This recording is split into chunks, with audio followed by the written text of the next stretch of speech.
Hello students, this is exercise number 23 of the Progressive Monthly Magazine, January 2022, on the speed of 100 words per minute. Start. Sir, I would suggest for the consideration of the House, and this is what we have been attempting to do in our science and technology plan also. We should have a plan of developmental application of rural technology. Only a few days back, a few friends from the Bangalore Institute of Science came to see me. They said that they had formed a team of scientists at the highest level who are teaching in that institute.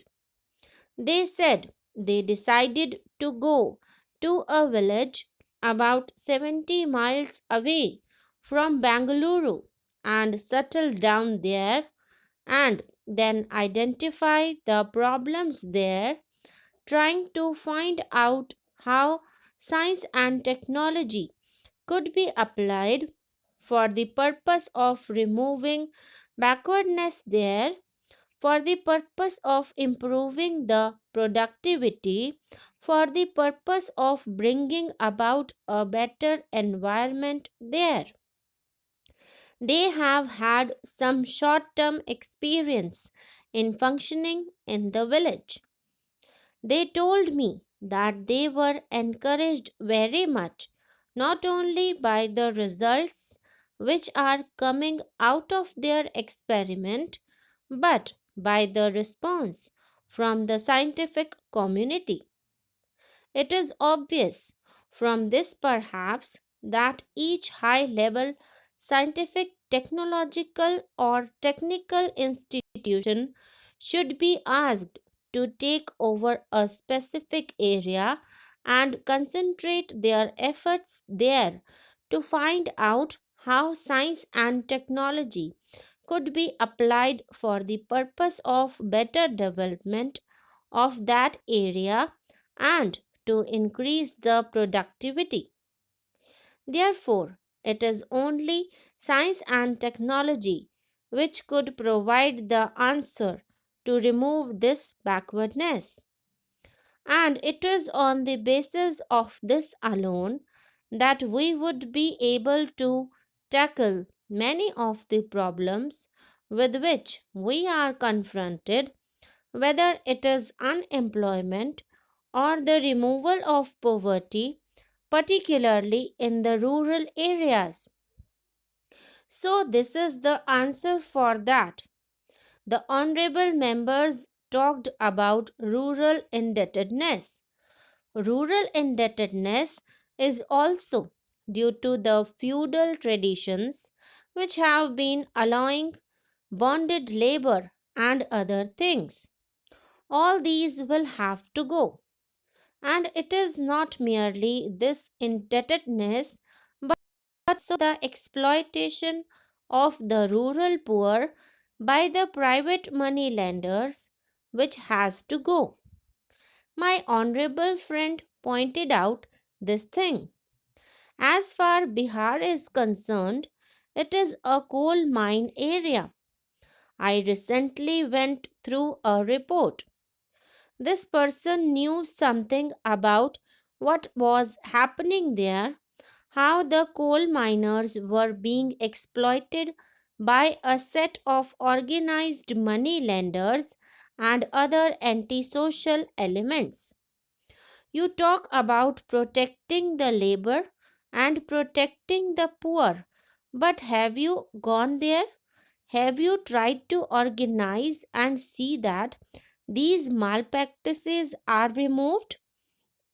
Therefore, there is no use blaming others if we have not done anything about it, and to that extent, we also contribute to the deterioration of the situation there.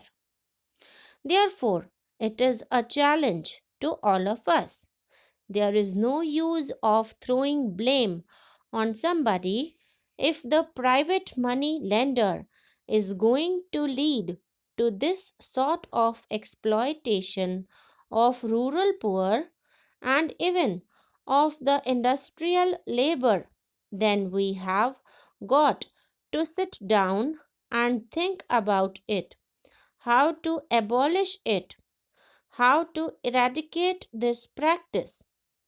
When we talk in terms of removing rural indebtedness, it is not by moratorium.